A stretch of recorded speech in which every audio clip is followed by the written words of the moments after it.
عبده ورسوله أما بعد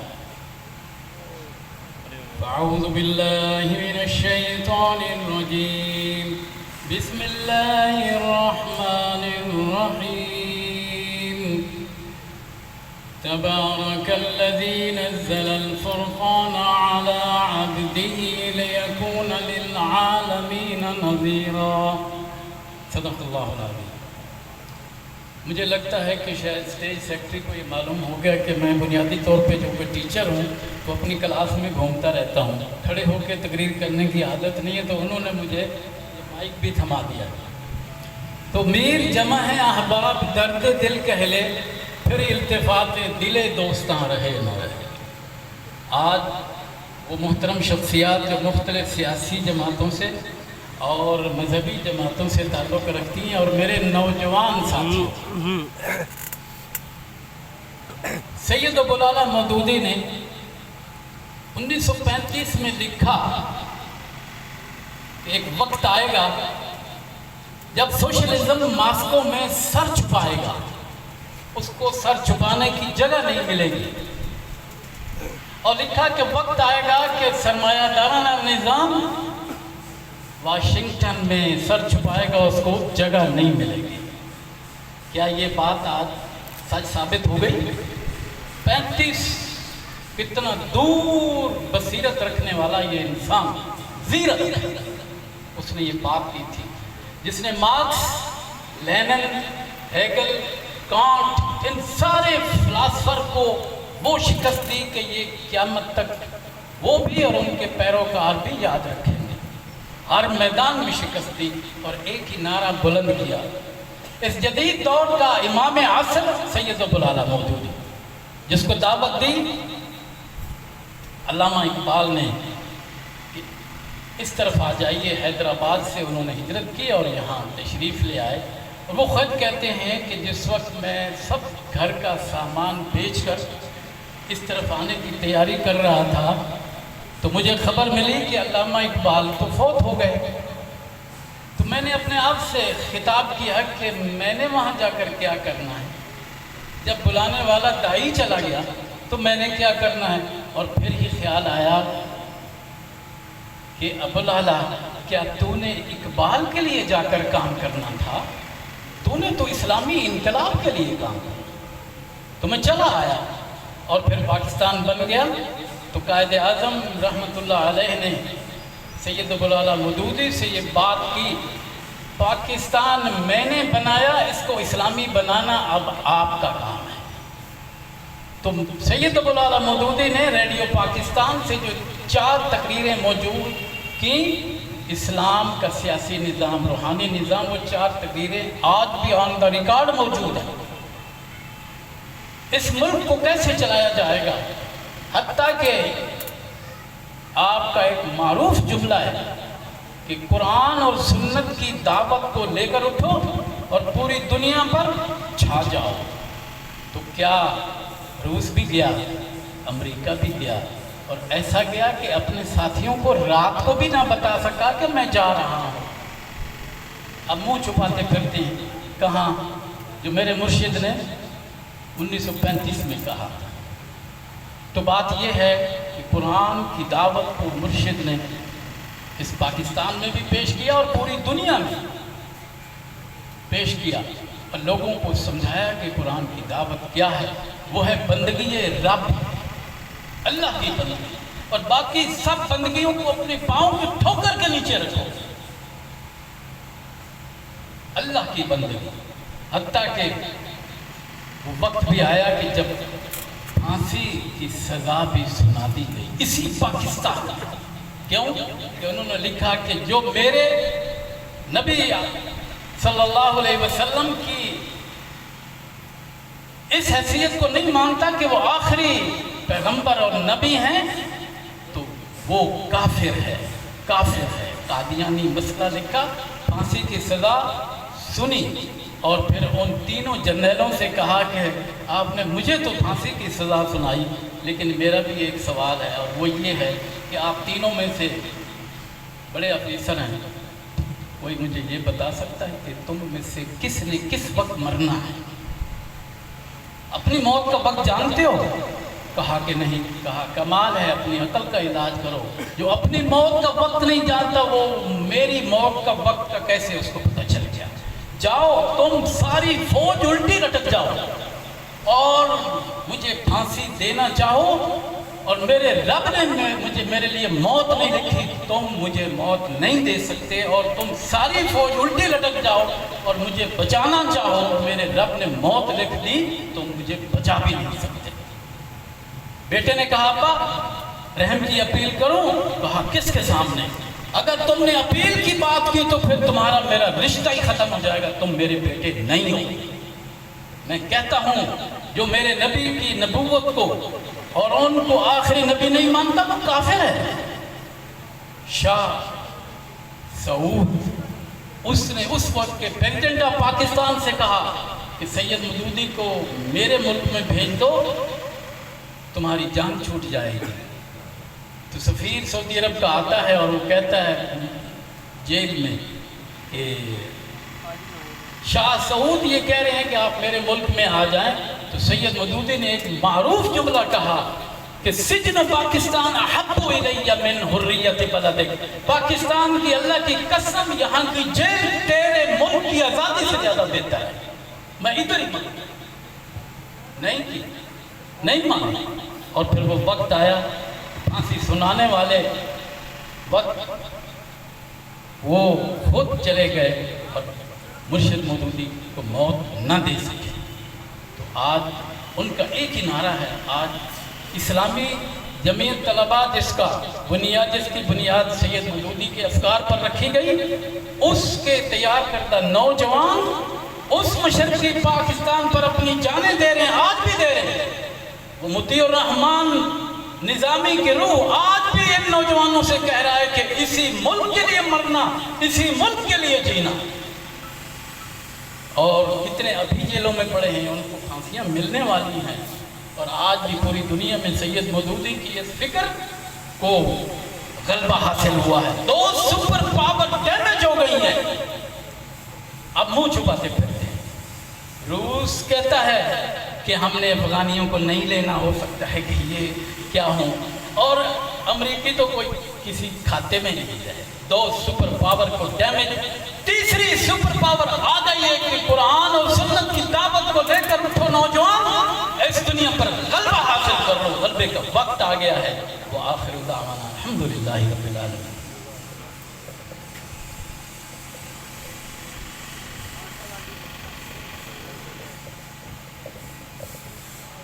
خدا کی رحمتیں ہوں آپ پر 100 بار مودودی، خدا کی رحمتیں ہوں آپ پر 100 بار مودودی، دعائیں دے رہی ہے جمعیت بیدار مودودی۔ خدا کی رحمتیں ہوں آپ پر 100 بار مودودی، دعائیں دے رہی ہے جمعیت بیدار مودودی۔ پناہیں ڈھونڈتے ہیں ماسکو واشنگٹن دونوں، پناہیں ڈھونڈتے ہیں ماسکو واشنگٹن دونوں، کہ ان پر کر گئے وہ فکر کی یلغار مودودی۔ خدا کی رحمتیں ہوں آپ پر 100 بار مودودی، دعائیں دے رہی ہے جمعیت بیدار مودودی۔ تو اب میں بلا تاخیر دعوت خطاب دیتا ہوں آج کی ہماری اس محفل کے روح رواں، آج کے ہمارے مہمان خصوصی محترم جناب حافظ ساجد انور صاحب، deputy secretary general Jamaat Islami Pakistan, وہ آئیں اور پاک وطن کے نوجوانوں سے، پاک وطن کے بزرگوں سے مخاطب ہوں۔ جناب حافظ ساجد انور صاحب، deputy secretary general Jamaat Islami Pakistan, اپنے قائد کا استقبال کیے گا نعرے سے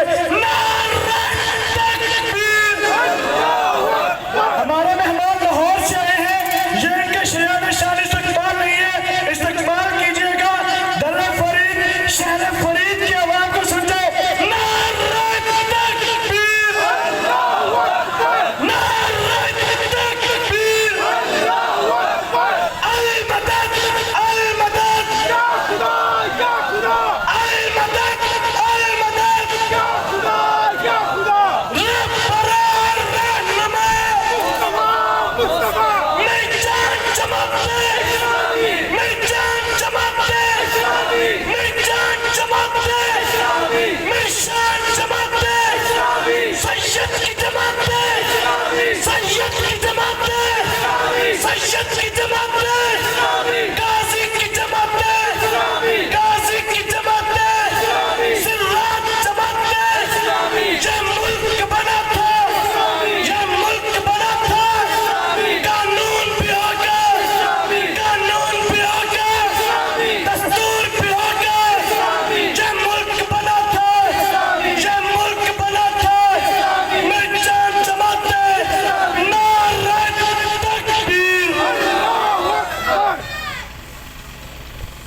الحمد للہ وحدہ والصلاة والسلام على من لا نبی بعدہ اما بعد فاعوذ باللہ من الشیطان الرجیم بسم اللہ الرحمن الرحیم قل ان صلاتي ونسكي ومحياي ومماتي لله رب العالمين وقال الله تبارك وتعالى في مقام آخر ومن يبتغي غير الإسلام دينا فلن يقبل منه وهو في الآخرة من الخاسرين صدق الله العلي العظيم وبلغنا رسوله النبي الكريم ونحن على ذلك لمن الشاهدين والشاكرين والحمد لله رب العالمين.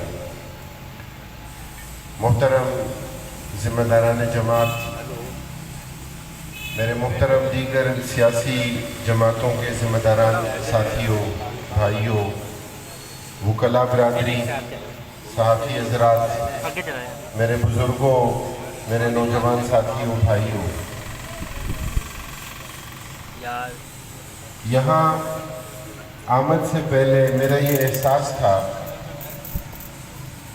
کہ سید ابوالعلا مودودی رحمہ اللہ کی زندگی، ان کی شخصیت، ان کی حیات اور خدمات کے حوالے سے میں آپ کے سامنے چند باتیں رکھوں گا،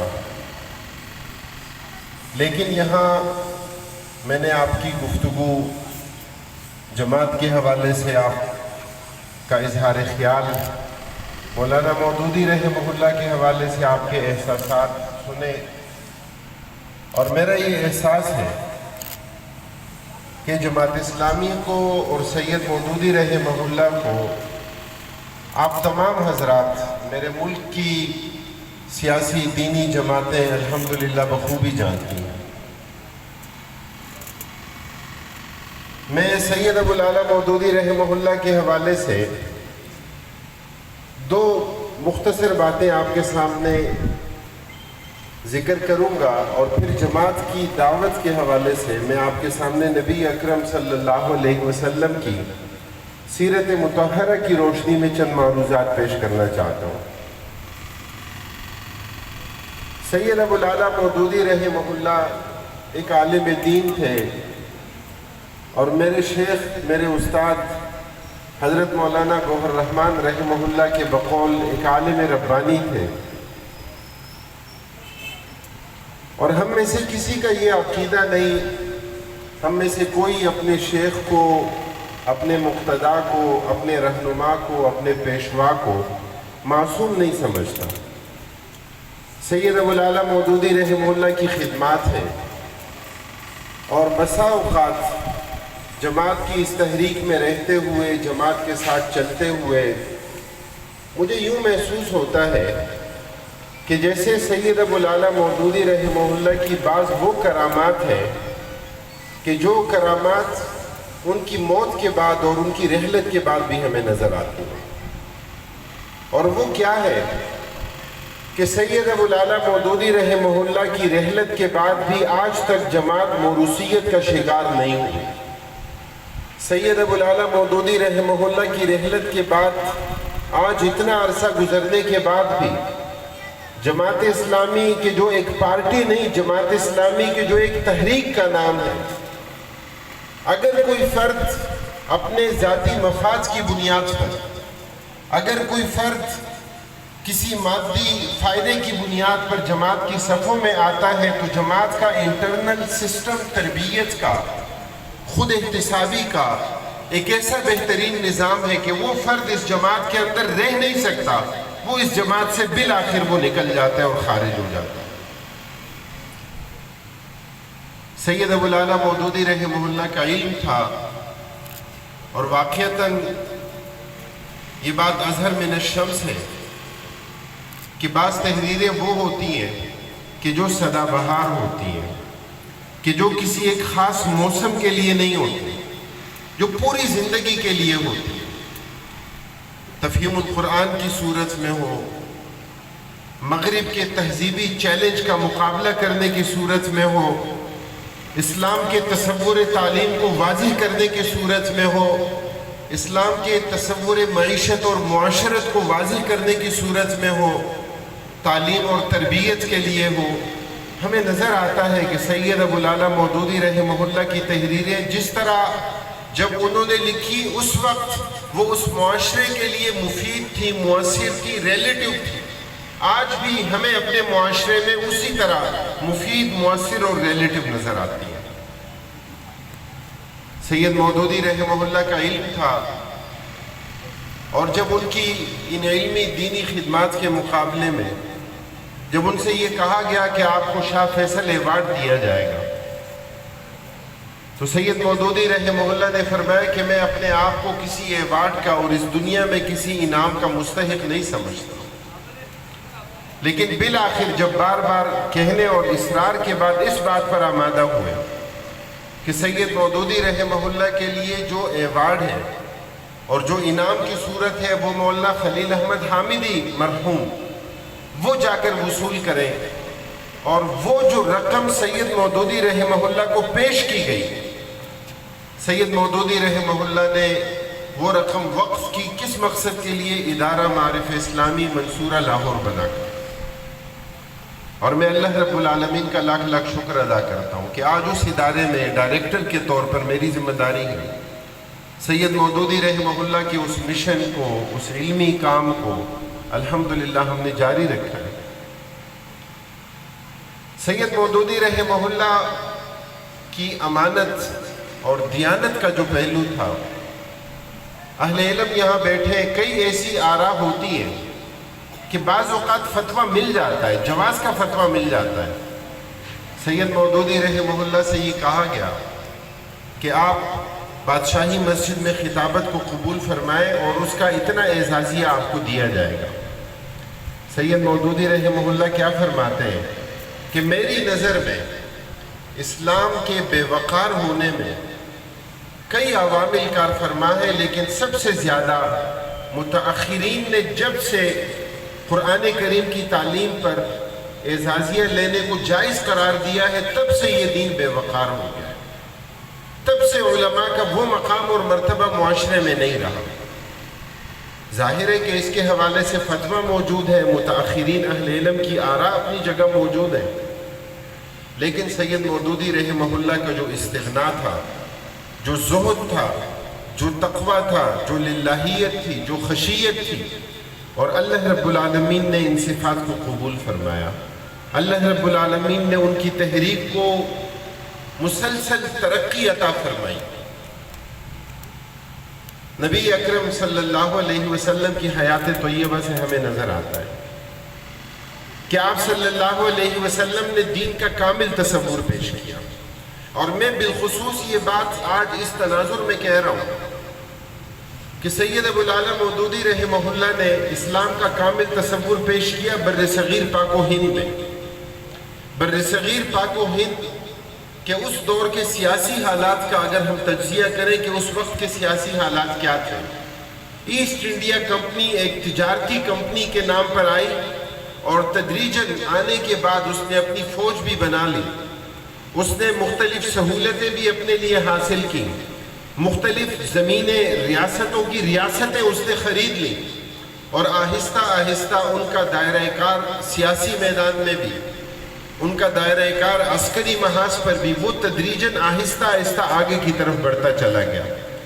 1857 کی جنگ آزادی میں ہمیں نظر آتا ہے، اور ہمیں نظر آتا ہے کہ سلطنت تیموریہ کا آخری چشم و چراغ ہمیں نظر آتا ہے کہ کس طرح انہیں اقتدار سے بے دخل کر کے اور کس طرح قسم پرسی کے عالم میں بہادر شاہ ظفر کی موت واقع ہوئی۔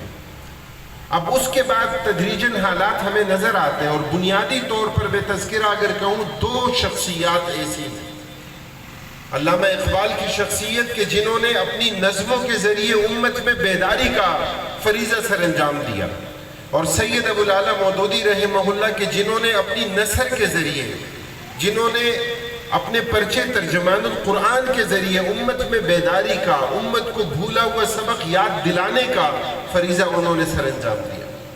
علامہ اقبال رحمہ اللہ کی تحریروں میں ہمیں نظر آتا ہے کہ انہوں نے علماء کے دو طرح کے کردار پیش کیے. ملا کا لفظ علامہ اقبال رحمہ اللہ کے ہاں دو طرح سے اس کا استعمال ہمیں نظر آتا ہے. ایک میں علامہ اقبال تنقید فرماتے ہیں کہ ملا کو جو ہے ہند میں سجدے کی اجازت، نادان یہ سمجھتا ہے کہ اسلام ہے آزاد.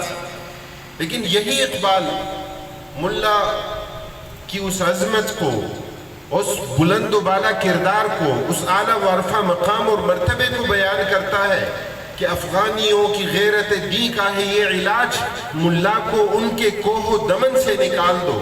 کہ افغانیوں میں آج اگر غیرت ہے، ایمان کی حمیت ہے، اگر آج وہ دین پر عمل کرنے کا ایک جذبہ رکھتے ہیں، اگر آج وہ مغرب کی ان تمام آلائشوں سے خالی ہے، تو اس کی بنیادی وجہ یہ ہے کہ آج بھی وہاں عالم کا زندہ اور جیتا جاگتا کردار موجود ہے. آج کے حالات میں بھی ہمیں یہی نظر آتا ہے، دین کے ساتھ وابستگی، دین پر مر مٹنے کا جذبہ، دین کے غلبے کی فکر. اور یہی وہ چیز ہے کہ جو آپ کو ہر طرح کے خوف سے ماورا کر دیتی ہے، جو آپ کو صرف اللہ کا خوف دیتی ہے، جو جہاد اور قتال میں شہادت کا جذبہ عطا کرتی ہے. سید ابو العالیٰ مودودی رحمہ اللہ نے اس وقت بر صغیر پاک و ہند میں اسلام کا کامل تصور، دین کا کامل تصور انہوں نے پیش کیا کہ دین صرف عبادات کے مجموعے کا نام نہیں ہے. بلا شبہ عبادات کی بڑی اہمیت ہے، کون انکار کرے گا؟ نماز کی اہمیت سے کون انکار کرے گا؟ جو کفر اور اسلام کے مابین حد فاصل ہے، جو کفر اور اسلام کے مابین مابین امتیاز فرق کرنے والی چیز کیا ہے؟ نماز. اللہ کے رسول صلی اللہ علیہ وسلم نے اس کی اہمیت کو بیان فرمایا. نماز کیا ہے؟ اللہ تعالیٰ کے ساتھ مناجات ہے، اللہ تعالیٰ کے ساتھ راز و نیاز کی باتیں ہیں، اللہ تعالیٰ سے ہم کلام ہونا ہے. سورہ فاتحہ میں ہم تلاوت کرتے ہیں، حدیث قدسی میں آتا ہے کہ اللہ تعالیٰ جواب ارشاد فرماتے ہیں. الحمدللہ رب العالمین کے جواب میں اللہ فرماتے ہیں حمدنی عبدی، میرے بندے نے میری حمد بیان کی. الرحمن الرحیم کے جواب میں اللہ تعالیٰ فرماتے ہیں اسنا علی عبدی، میرے بندے نے میری ثنا بیان کی. مالک یوم الدین کے جواب میں اللہ تعالیٰ فرماتے ہیں مجدنی عبدی، میرے بندے نے میری بزرگی بیان کی. ایاک نعبد و ایاک نستعین کے جواب میں اللہ تعالیٰ فرماتے ہیں ھذا بینی و بین عبدی، یہ میرے اور میرے بندے کے درمیان ایک کمٹمنٹ ہے. میرا بندہ یہ اقرار کر رہا ہے کہ معبود برحق صرف اللہ کی ذات ہے، اللہ کے ماں سوا اور کسی کی عبادت نہیں کی جائے گی. یہ شہادت گہے الفت میں قدم رکھنا ہے. لوگ آسان سمجھتے ہیں مسلمان ہونا. ہم اللہ اکبر مسجد میں کہتے ہیں تو اس کا کیا مطلب ہے کہ اللہ کی کبریائی صرف مسجد میں، اللہ تعالیٰ کی بڑائی، اللہ کی عظمت، اللہ کی کبریائی میدان سیاست میں بھی، اقتدار کے ایوانوں میں بھی، عدالتی نظام میں بھی، نظام تعلیم میں بھی، نظام معیشت اور معاشرت میں بھی. زندگی کا کوئی مرحلہ ایسا نہیں کہ جہاں اللہ تعالیٰ کی بڑائی اور اللہ تعالیٰ کی الوہیت، اللہ تعالیٰ کی عظمت اور اللہ کی کبریائی نہ ہو. مجھے ڈر لگتا ہے، خوف محسوس ہوتا ہے. حضرت حذیفہ رضی اللہ تعالیٰ عنہ رازدار رسول تھے. ایک مرتبہ ایک شخص نے پوچھا کہ منافق کون ہے؟ حضرت منافق کے بارے میں فرمائیے.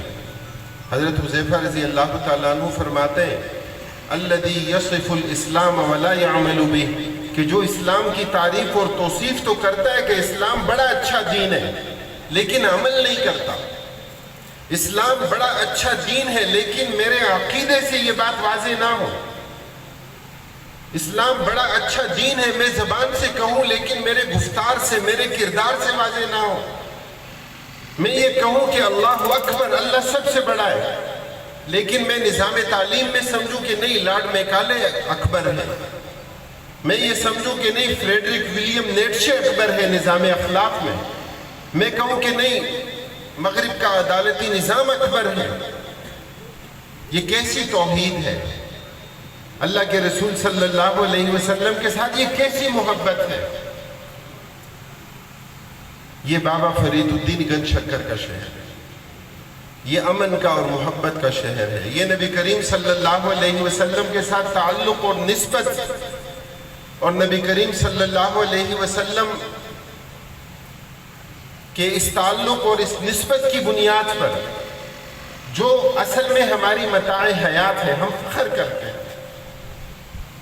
لیکن سید مودودی رحمہ اللہ کی دعوت کو، کہ جو اصلاً کسی فرد کی دعوت نہیں ہے، جو اسلام کی دعوت ہے، آج ہمارے معاشرے کا سب سے بڑا المیہ یہ ہے. حضرت شعیب علیہ السلام سے ان کی قوم کے لوگوں نے کیا کہا تھا؟ ان کی قوم کے لوگوں نے کہا تھا کہ اَصَلَاتُكَ تَأْمُرُكَ أَن نَتْرُكَ مَا يَعْبُدُ آبَاؤُنَا أَوْ أَن نَفْعَلَ فِي أَمْوَالِنَا مَا نَشَاءُ إِنَّكَ لَأَنْتَ الْحَلِيمُ الرَّشِيدُ. آپ کتنے دانا، کتنے زیرک ہیں. کیا آپ کی نماز آپ کو اس بات کا بھی حکم دیتی ہے کہ ہم اپنے آباء و اجداد کے معبودوں کو چھوڑ دیں؟ کیا آپ کی نماز آپ کو اس بات کا بھی حکم دیتی ہے کہ ہم اپنے مال میں اپنی مرضی سے تصرف نہ کریں؟ یعنی ان لوگوں کے تصور میں کیا تھا کہ آپ نماز پڑھیے، نماز تو اچھی چیز ہے، آپ نماز پڑھیں، کسی کو اختلاف نہیں ہوگا. آپ جامع مسجد بنائیں، جو لوگ آپ کے مخالف ہیں وہ بھی تعاون کریں گے. آپ مدرسے کا آغاز کریں، ختم قرآن کے لیے سب آپ کو بلائیں گے. جو معاشرے میں جتنا بھی گناہوں میں لتھڑا ہو، جو بدکار ہو، جو بھی اس کی نسبت ہو، لیکن وہ قرآن کے ساتھ اپنی ایک نسبت، قرآن کے ساتھ اپنا ایک تعلق وہ برقرار رکھے گا. لیکن نہیں، اسلام کا کامل تصور تو یہ نہیں تھا. سید ابو العلا مودودی رحمہ اللہ نے اسی کو بیان فرمایا. تفہیم القرآن میں آپ دیکھیے جا بجا یہی دعوت آپ کو نظر آتی ہے. قرآن کریم کی 4 بنیادی اصطلاحیں، عبادت، رب، الہ اور دین، کیا ہے یہی تصور نظر آتا ہے. تنقیحات میں کیا نظر آتا ہے؟ مغربی تہذیب کا چیلنج، اس کا مقابلہ کس طرح کیا جائے گا، سید مودودی رحمہ اللہ کی تحریروں میں نظر آتا ہے. اور میں پھر یہ کہوں گا کہ یہ اسلام کی کامل دعوت ہے، یہ اس دین کی خصوصیت ہے. یہ نبی کریم صلی اللہ علیہ وسلم جو دین اور جو شریعت لے کر آئے، یہ اس کا پیغام ہے، یہ اس کی دعوت ہے. آج ہمارا المیہ یہ ہے. اور مولانا عامر عثمانی مرحوم نے اس کیفیت کو بہت احسن انداز میں بیان کیا. مولانا عامر عثمانی مرحوم کیا فرماتے ہیں کہ ہمیں تمہاری غلامی پہ فخر ہے، لیکن بھلا دیا کہ غلامی کا مدعا کیا ہے.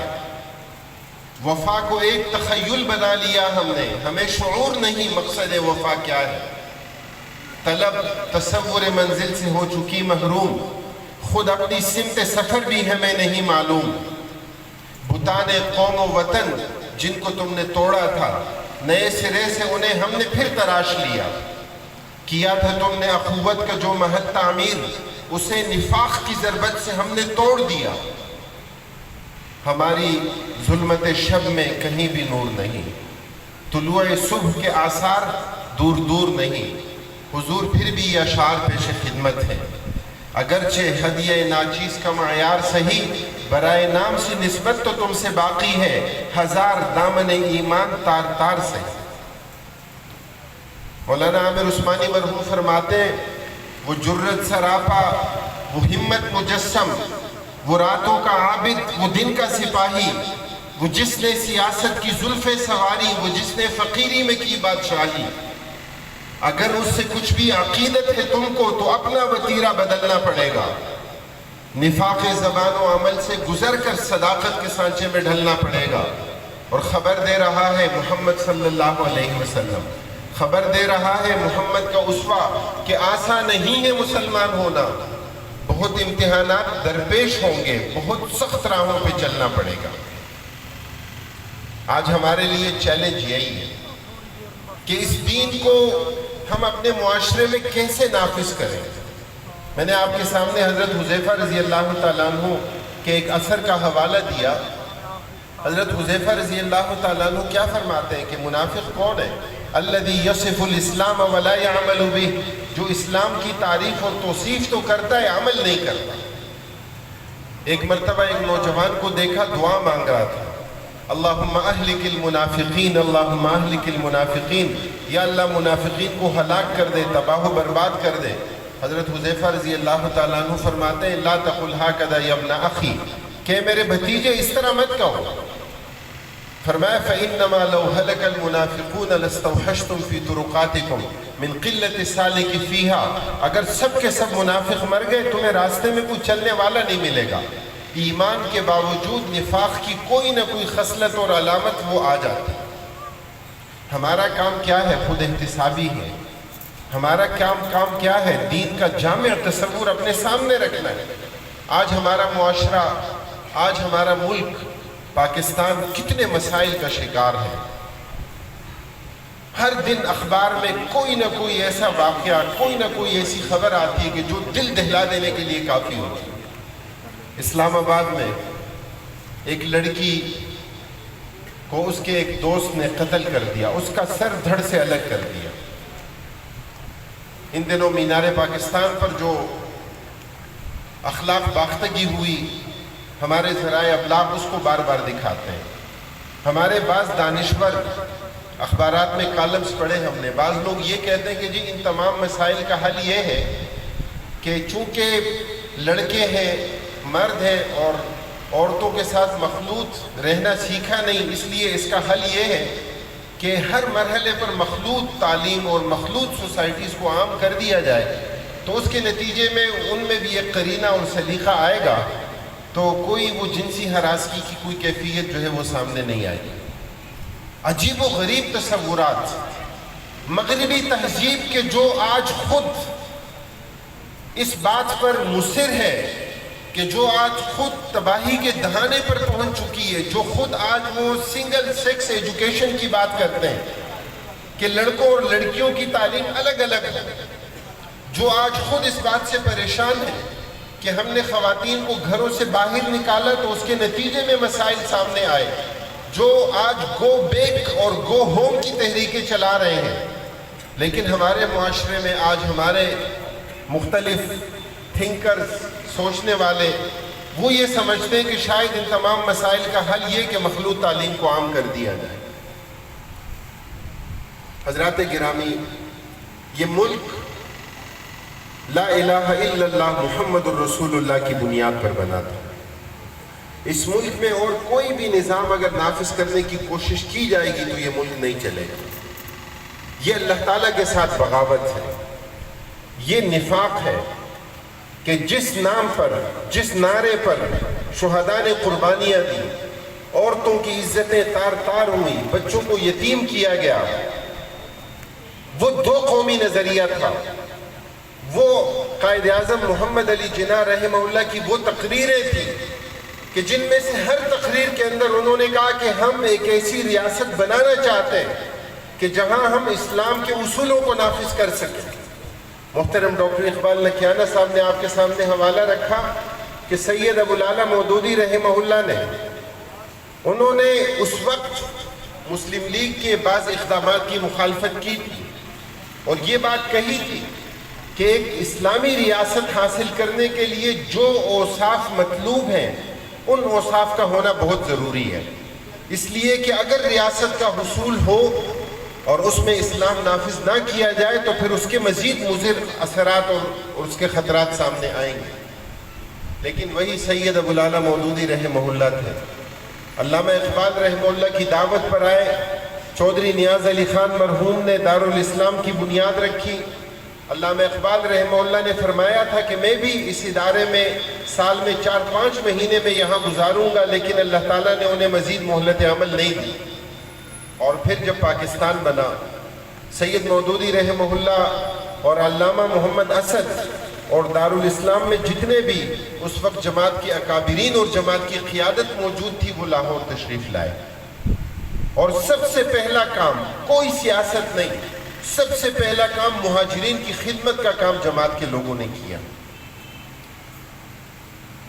سید ابو العلا مودودی رحمہ اللہ سے قائد اعظم محمد علی جناح رحمہ اللہ نے یہ گزارش کی کہ آپ ریڈیو پاکستان پر اپنی تقریروں کا ایک سلسلہ کہ جس میں ایک اسلامی ریاست کیسے ہوتی ہے